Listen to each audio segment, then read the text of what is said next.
अगर आप बहुत टाइम से कंसीव करने की कोशिश कर रही हैं, आपको प्रेगनेंसी नहीं हो पा रही है, आपने इनफ ट्राई कर लिया, आपने सब कुछ करके देख लिया, आपने ओवुलेशन ट्रैक कर लिया, आपने टाइमली इंटरकोर्स कर लिया, आपने डाइट कर ली, आपने जितने भी आपको सजेशंस मिले हैं आपने सब फॉलो कर लिया है, फिर भी आपको प्रेगनेंसी नहीं हो पा रही है, तो इसका क्या रीज़न हो सकता है? आपको समझना पड़ेगा कि ऐसा तो नहीं कोई प्रॉब्लम हो, कोई अंडरलाइंग डिजीज़ हो जिसकी वजह से आप प्रेग्नेंट नहीं हो पा रहे हैं। तो आज इस वीडियो में हम इसी बारे में बात करेंगे कि ये कौन कौन से कारण हो सकते हैं जो आपको प्रेग्नेंट होने से रोकते हैं या फिर आपकी कंसीव करने में बाधा उत्पन्न करते हैं। कंसीव ना करना आजकल के टाइम में बहुत बड़ा प्रॉब्लम बनता जा रहा है। लाइफस्टाइल चेंजेस हो गई है, लोगों की डाइट इतनी फॉल्टी हो गई है, इनफ स्लीप नहीं लेते, स्मोकिंग, ड्रिंकिंग, जंक फूड खाते हैं, स्नैकिंग करते हैं, क्या ही बोलें, पूरी लाइफस्टाइल बहुत बुरी तरीके से बिगड़ गई है और उसी तरीके से फर्टिलिटी भी डिक्रीज़ हो गई है। पहले के टाइम पे इतना सुनने को नहीं मिलता था कि प्रेग्नेंट नहीं हो पा रहे हैं या कंसीव करने में प्रॉब्लम हो रही है, लेकिन आज के टाइम में ये बहुत बढ़ गया है, बहुत दिक्कतें हो रही हैं। बहुत सारे ऐसे कपल्स हैं जिनको कि कंसीव करने में प्रॉब्लम आ रही है, उसमें से मैं भी एक हूँ। मैंने भी काफ़ी स्ट्रगल किया है कंसीव करने को लेके। मेरी एक प्रेगनेंसी स्टोरी भी है, अगर आप देखना चाहें तो मैं यहाँ पर लिंक दे रही हूँ, आप देख सकते हैं। तो स्ट्रगल बढ़ता जा रहा है, फर्टिलिटी डिक्रीज़ होती जा रही है, ज़्यादा एज में शादियाँ हो रही हैं, लोग कुछ फाइनेंशियल रीज़न की वजह से, कुछ बायोलॉजिकल रीज़न की वजह से, और बहुत सारी ऐसी चीज़ें हैं जिनकी वजह से एक तो बच्चा लेट प्लान करते हैं, ऊपर से हमारी लाइफस्टाइल बहुत ख़राब होती है, ऑड वर्किंग आवर्स है, ज़्यादा काम करना होता है, आराम नहीं कर पाते हैं, बॉडी को रेस्ट नहीं दे पाते हैं, अच्छी डाइट नहीं ले पाते हैं, तो इन सब के चलते फर्टिलिटी जो है वो बहुत डिक्रीज़ होती जा रही है। लेकिन आज हम इसके बारे में बात नहीं करेंगे कि हमें लाइफस्टाइल की वजह से क्यों हो रही है, क्या हो रही है। आज हम इसके बारे में बात करेंगे कि हो सकता है कि आपको इसकी वजह से आपकी बॉडी में कोई डिजीज़ हो गई हो या कोई अंडरलाइंग प्रॉब्लम आ गई हो जिसकी वजह से आप कंसीव नहीं कर पा रहे हैं। इंडिया में 40% कपल्स को प्रेगनेंसी होने में प्रॉब्लम हो रही है। इसमें सिर्फ फीमेल फैक्टर नहीं जिम्मेदार होता, मेल फीमेल फैक्टर दोनों बराबर कंट्रीब्यूट करते हैं। अगर प्रेगनेंसी नहीं हो पा रही है तो फीमेल फैक्टर अगर 60% करता है तो 40% मेल फैक्टर भी होता है जिसकी वजह से प्रेगनेंसी नहीं हो पाती है। तो ये बहुत बड़ा मिथ है कि सिर्फ वुमेन की वजह से प्रेगनेंसी नहीं होती है, कुछ मेल फैक्टर भी होते हैं जिससे प्रेगनेंसी होने में प्रॉब्लम हो सकती है। आज हम बात करेंगे कि कंसीव ना करने के पीछे कौन कौन से कारण हो सकते हैं। कोई भी महिला अगर कंसीव नहीं कर पा रही है तो उसके पीछे क्या क्या रीजंस हो सकते हैं, ये समझना पड़ेगा ताकि आप खुद की बॉडी को समझ सकें और ये समझ सकें कि क्या है वो वजह असल जिसकी वजह से आप कंसीव नहीं कर पा रहे हैं। सबसे पहले बात करेंगे फीमेल फैक्टर के बारे में कि महिलाओं में ऐसी कौन कौन सी प्रॉब्लम्स हो सकती हैं जिसकी वजह से कंसीव करने में दिक्कत हो रही है। सबसे पहला कारण जो हो सकता है वो हो सकता है इरेगुलर पीरियड्स किसी भी वजह से हो सकता है, आपके लाइफस्टाइल चेंज की वजह से, पीसीओडी की वजह से, या फिर इरेगुलर पीरियड्स हो ही आपको नेचुरली, या फिर आपको हार्मोनल इम्बैलेंस हो, या फिर आप कोई ऐसी मेडिकेशन ले रही हैं जिसकी वजह से आपके पीरियड्स इरेगुलर हो गए हों। तो ये बहुत सारी वजहें हो सकती हैं जिसकी वजह से आपके पीरियड्स इरेगुलर हो गए हों और आपको कंसीव करने में प्रॉब्लम आ रही है। तो सबसे पहले आपको डॉक्टर से मिलना चाहिए, पूछना चाहिए, जानना चाहिए, टेस्ट कराने चाहिए कि आपके पीरियड्स इरेगुलर क्यों हैं। आप सबसे पहले अपने पीरियड्स को रेगुलर करिए, प्रेगनेंसी आराम से होगी। दूसरी चीज़ पीसीओडी को मॉडर्न एपिडेमिक भी कहा जा रहा है। ये इतनी तेज़ी से महिलाओं में फैल रहा है जो फर्टाइल एज की वुमेन है, यानी जो बच्चा पैदा करने की उम्र की महिलाएं होती हैं उनमें पीसीओडी बहुत ज़्यादा मिल रहा है। ये भी एक लाइफस्टाइल रिलेटेड डिजीज़ है। फॉल्टी खाना, नहीं सोना, ना एक्सरसाइज करना, ओवरवेट होना, सारी चीज़ें पीसीओडी को दावत देती हैं। आबेल मुझे मार, मुझे भी पीसीओडी है और मुझे पता है पीसीओडी के साथ कंसीव करना बहुत ज़्यादा मुश्किल होता है, बहुत स्ट्रगल करना पड़ता है, सब कुछ ऊपर नहीं हो जाता है, सारे हार्मोन्स। तो पीसीओडी के ऊपर मेरी एक वीडियो है, आप चाहें तो देख सकते हैं कि आपको पीसीओडी में कौन सी डाइट लेनी चाहिए और किस तरीके से आप कंसीव कर सकते हैं। मैंने भी पीसीओडी में कंसीव किया है, मुझे पूरे 5 साल लगे। नेक्स्ट चीज़, आपको थायराइड या शुगर हो। थायराइड शुगर भी प्रेगनेंसी में करने में या कंसीव करने में बहुत प्रॉब्लम क्रिएट करता है। तो आपको अगर वेट ज़्यादा गेन हो रहा है या अचानक से आपका वेट कम हो जा रहा है, अगर आपको ऐसा लग रहा है कि आप इनफ खा रही हैं फिर भी आपका वेट उतना गेन नहीं हो पा रहा है, आप अंडर वेट है, अगर आप अंडर वेट हैं या फिर आप ओवर वेट हैं, दोनों कंडीशन में आपको अपनी देखना चाहिए आपकी बीएमआई क्या है, बीएमआई नॉर्मल रेंज में आ रही है या नहीं आ रही है, और अगर नहीं आती है तो आप डॉक्टर से मिलिए, थायराइड का टेस्ट कराइए, शुगर का टेस्ट कराइए। अगर पॉजिटिव आता है तो आपको डॉक्टर मेडिसिन देंगे, वो नॉर्मल रेंज में आ जाएगा और आप आसानी से कंसीव कर पाएंगे। इस रीज़न हो सकता है आपके फैलोपियन ट्यूब्स में ब्लॉकेज हो।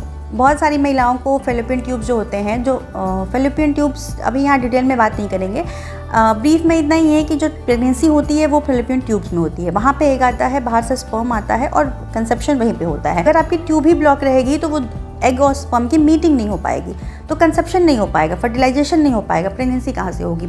अगर उसमें ब्लॉकेज है किसी भी तरीके का तो वो दोनों मिल नहीं पाएंगे, एग और स्पर्म।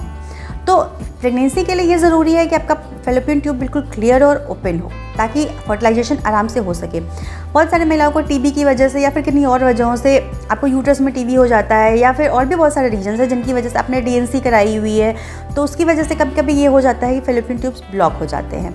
तो ये भी एक रीज़न हो सकता है कि आपको प्रेगनेंसी नहीं हो पा रही है। आपके डॉक्टर एक HSG टेस्ट कराएंगे, जो एक्सरे होता है आपके यूट्रस सर्विक्स के थ्रू यूट्रस में डाई पास करते हैं और देखते हैं कि ब्लॉकेज है या नहीं है। अगर ब्लॉकेज होती है तो उसके लिए फिर फर्दर ट्रीटमेंट प्लान करते हैं, ब्लॉकेज नहीं है तो आप कंसीव कर जाएंगे। रीज़न जो है वो है PID, पेल्विक इन्फ्लेमेटरी डिजीज़। आपके यूट्रस में, आपके ट्यूब्स में, आपके ग्रोइन एरिया में, आपके सर्विक्स में सूजन आ जाती है इन्फेक्शन की वजह से। इससे भी कंसीव करने में प्रॉब्लम होती है। अगर आपको किसी भी तरह का इन्फेक्शन है, आपको वजाइनल इन्फेक्शन है या आपके यूट्रस में इन्फेक्शन है, तो आपको वो प्रेग्नेंट करने में ऑब्वियसली हर्डल्स तो लाएगा ही। तो आपको अगर आपके वाइट डिस्चार्ज में प्रॉब्लम लगती है, आपको पेन लगता है, आपको ईचिंग लगती है वजाइनल एरिया में, तो अपने डॉक्टर से मिलिए और उस इन्फेक्शन का ट्रीटमेंट कराइए। कभी कभी कुछ महिलाओं का नेचुरली यूट्रस का शेप जो होता है वो सही नहीं होता है। यूट्रस 2 भागों में 3 भागों में बटा होता है, उसको बाइकॉर्नेट यूट्रस कहते हैं। तो अगर आपके यूट्रस की शेप सही नहीं है तो प्रेगनेंसी कहाँ से होगी। नेक्स्ट चीज़ है वो एंडोमेट्रियोसिस। जब एग और स्पर्म मिलते हैं, फर्टिलाइजेशन हो जाता है, फिर वो आके आपके यूट्रस में चिपक जाता है, वहीं पे वो प्रेगनेंसी पूरी 9 महीने तक ग्रो करती है। लेकिन अगर आपके यूट्रस की जो लाइनिंग है उसमें कुछ प्रॉब्लम है तो वो बच्चा चिपकेगा ही नहीं। तो आपके यूट्रस की लाइनिंग भी होनी सही, यानी आपका जो एंडोमेट्रियम है उसका भी सही होना उतना ही ज़रूरी है जितना बाकी चीज़ों का। कभी कभी क्या होता है कि उस रीजन्स की वजह से, कुछ हार्मोनल इम्बैलेंस की वजह से जो एंडोमेट्रियम की लाइनिंग होती है वो यूट्रस के बाहर तक आ जाती है, वो इतनी बढ़ जाती है कि आपके ट्यूब्स तक पहुंच जाती है, आपके सर्विकल एरिया तक पहुंच जाती है। उस केस में भी प्रेगनेंसी होना इम्पॉसिबल हो जाता है, क्योंकि आपके यूट्रस की लाइनिंग ही सही नहीं है। तो फिर वो बच्चा वहाँ पे अटैच कैसे करेगा, खुद को वहाँ पे ग्रो कैसे करेगा। तो ये भी एक रीज़न हो सकता है कि आप जिसकी वजह से प्रेग्नेंट नहीं हो पा रही हैं। अब हम बात करते हैं कि मेल फैक्टर कौन कौन से हो सकते हैं जिससे प्रेगनेंसी नहीं हो पा रही है। आप डॉक्टर के पास जाते हैं तो आपके डॉक्टर जो हैं वो मेल का भी टेस्ट करेंगे, उनके स्पर्म का टेस्ट करेंगे कि वो सही है या नहीं है, प्रेगनेंसी होने के लिए जो एक क्राइटेरिया बना हुआ है उसमें आते हैं या नहीं आते हैं। हो सकता है स्पर्म की जो क्वांटिटी है वो ख़राब हो, कम हो, जितना काउंट होना चाहिए स्पर्म काउंट कम हो सकता है कि आपके जो स्पर्म है उनकी मोबिलिटी कम हो, वो मूव कम कर रहे हो, स्लो मूव कर रहे हो, उनको डिफ़िकल्टी होती हो यूट्रस में ट्रैवल करने में, एग तक पहुंचने में। तो ये भी एक रीज़न हो सकता है। एज बढ़ने के साथ साथ जो स्पर्म होता है उसमें DNA फ्रेगमेंटेशन की भी प्रॉब्लम बढ़ जाती है, ये भी एक रीज़न हो सकता है। बात करेंगे कि कोई महिला अगर बहुत टाइम से प्रेग्नेंट नहीं हो पा रही है तो उसको कौन कौन से टेस्ट कराने चाहिए और डॉक्टर से कब मिलना चाहिए। इसका आंसर है कि आपकी एज कितनी है। आपकी एज है 35 से नीचे और आप 1 ईयर तक नेचुरली ट्राई कर सकते हो। अगर आपकी एज 35 से ऊपर है तो आपको 6 मंथ ट्राई करना चाहिए नेचुरली, उसके बाद आपको डॉक्टर से मिलना चाहिए। तो एज बहुत बड़ा फैक्टर है यहाँ पे कि आपको कितना ट्राई नेचुरली करना चाहिए। अब अगर आपने इतना ट्राई कर लिया, 1 साल ट्राई कर लिया, 6 महीने ट्राई कर लिया, तो आप डॉक्टर से जाते हो मिलने, तो सबसे पहले डॉक्टर आपके कौन कौन से टेस्ट कराते हैं। फीमेल की बात करते हैं तो फीमेल में आपके कुछ हार्मोनल टेस्ट कराएंगे, FSH, prolactin, LH, sugar, thyroid. एक अल्ट्रासाउंड करके देखेंगे कि आपका पूरा जो इंटरनल ऑर्गन्स हैं, यूट्रस है, ट्यूब्स हैं, सर्विक एरिया है, पेल्विक एरिया, वो सही है या नहीं है। में एक जो टेस्ट कराएंगे वो है उनका स्पर्म एनालिसिस और स्पर्म कल्चर। ये कोई इन्फेक्शन तो नहीं है और मोबिलिटी काउंट सब सही है या नहीं है। अब बात करेंगे कि अगर आप जल्दी कंसीव करना चाहती हैं तो आपको क्या करना चाहिए। सबसे पहले तो आपको अपने पीरियड्स को रेगुलर करना चाहिए। अगर आपके पीरियड्स इरेगुलर हैं तो कॉज पता कराइए, क्यों इरेगुलर हैं, उनको ट्रीटमेंट लीजिए। अगर आपको PCOD है, PCOD को कम करने के लिए डाइट करिए, एक्सरसाइज करिए, लाइफस्टाइल मॉडिफिकेशन करिए। PCOD पे मेरा एक वीडियो है, यहाँ पे मैं लिंक दे रही हूँ कि आपको किस तरह की डाइट लेनी चाहिए। तीसरी चीज़, आपको अपने ओवुलेशन को ट्रैक करना है कि आपका ओवुलेशन कब हो रहा है, कब आपका एग बाहर आ रहा है फर्टिलाइजेशन के लिए। ये बहुत ज़रूरी है ओवुलेशन ट्रैक करना। कि आप कैसे करेंगे, ओवुलेशन किट ले लीजिए या फिर बॉडी में बहुत सारे चेंजेस होते हैं उसको नोटिस करिए। ओवुलेशन किट के ऊपर भी मेरी एक वीडियो है, मैं यहाँ पे लिंक लास्ट में दे दूँगी, आप देख लेना। चौथी चीज़, आपको टाइम्ड इंटरकोर्स प्लान करना है। आपको देखना है कि आपका ओवुलेशन कब हो रहा है और आपको उसी हिसाब से इंटरकोर्स प्लान करना है। प्रीनेटल विटामिन्स लीजिए, फॉलिक एसिड लीजिए, विटामिन्स लीजिए, डॉक्टर से पूछिए क्या क्या वो आपको पहले सप्लीमेंट दे सकते हैं जिससे आपको प्रेगनेंसी होने में आसानी हो, आप वो लीजिए। तो सबसे इम्पॉर्टेंट चीज़, स्ट्रेस नहीं लीजिए। स्ट्रेस ऐसी चीज़ है जो सब खराब कर देती है, आपकी पूरी बॉडी को ऊपर नीचे कर देती है, हार्मोन ख़राब कर देती है, आपको बहुत सारी बीमारियां दे जाती है, आपको पीसीओडी दे जाती है, आपका शुगर ऊपर नीचे हो जाता है, आपके बीपी की प्रॉब्लम हो जाती है, आपके जो नेचुरली जो बॉडी में सिस्टम सारे कर रहे होते हैं वो सब खराब हो जाता है। तो सबसे चीज़, स्ट्रेस मत लीजिए। स्ट्रेस ऐसी चीज़ है जो आपको एक बंच ऑफ डिजीज ला के देती है, चारों तरीके से, आप चारों तरफ से आपके ऊपर अटैक करती है। तो स्ट्रेस मत लीजिए, जब जो होना होगा हो जाएगा, छोड़ दीजिए ऊपर वाले पे, वो जब देना होगा वो देगा। के लिए इतना ही। अगर आपको मेरी वीडियो पसंद आती है तो प्लीज़ सब्सक्राइब ज़रूर करिएगा, लाइक भी करिएगा।